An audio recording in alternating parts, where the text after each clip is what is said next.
बहुत समय पहले की बात है। एक छोटे से गांव में एक जिज्ञासु लड़की रहती थी जिसका नाम लिली था। लिली हमेशा अपने गांव के पास के रहस्यमयी वन से मोहित रहती थी। गांव वाले उसे जादुई वन कहते थे और उसके जादुई निवासियों और छिपे हुए रहस्यों के बारे में कई कहानियां सुनाते थे।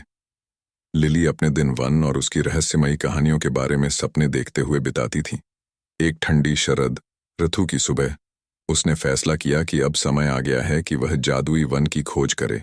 उसने अपने बैग में कुछ जरूरी सामान पैक किया, पानी, कुछ खाना, एक टॉर्च और एक नक्शा जो उसके दादा ने उसे दिया था।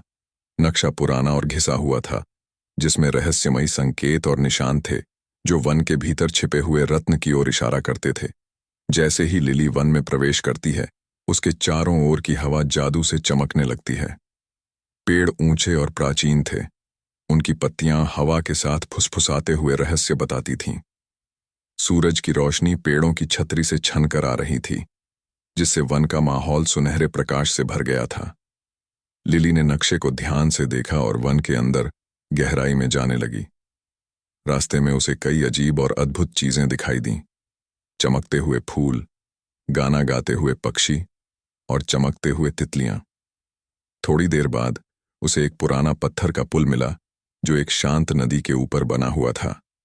नदी के पार एक गुफा का मुंह दिखाई दे रहा था, बिल्कुल वैसे ही जैसे नक्शे में था। लिली ने गहरी सांस ली और पुल पार करके गुफा में प्रवेश किया। गुफा के अंदर घना अंधेरा था, लेकिन उसने अपनी टॉर्च जलाई और आगे बढ़ने लगी। गुफा की दीवारों पर अजीब अजीब चित्र और निशान बने हुए थे। चलते चलते वह एक बड़े कक्ष में पहुंची, जहां चारों ओर चमकते हुए रत्न और क्रिस्टल लगे हुए थे।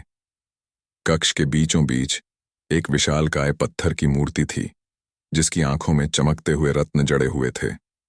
मूर्ति के हाथ में एक शिलालेख था, जिस पर लिखा था, यह रत्न केवल उन लोगों के लिए है जो सच्चे दिल और साहस के साथ इसे खोजने आते हैं। लिली ने शिलालेख पढ़ा और समझ गई कि यह रत्न उसकी जिज्ञासा और साहस का इनाम है। लिली ने धीरे से मूर्ति की आंखों से एक रत्न निकाला और उसे अपने बैग में रख लिया। वह खुशी से बाहर निकली और तेजी से गांव की ओर वापस लौटने लगी। गांव पहुंचकर उसने सभी को अपनी रोमांचक यात्रा की कहानी सुनाई और रत्न को गांव के बुजुर्गों को सौंप दिया। गांववासी बहुत खुश हुए और लिली की बहादुरी और जिज्ञासा की सराहना की। इस तरह लिली ने न केवल एक अनमोल रत्न पाया, बल्कि अपने साहस और सच्चे दिल से सभी के दिलों में अपनी जगह बना ली। उसकी यह रोमांचक यात्रा हमेशा के लिए यादगार बन गई।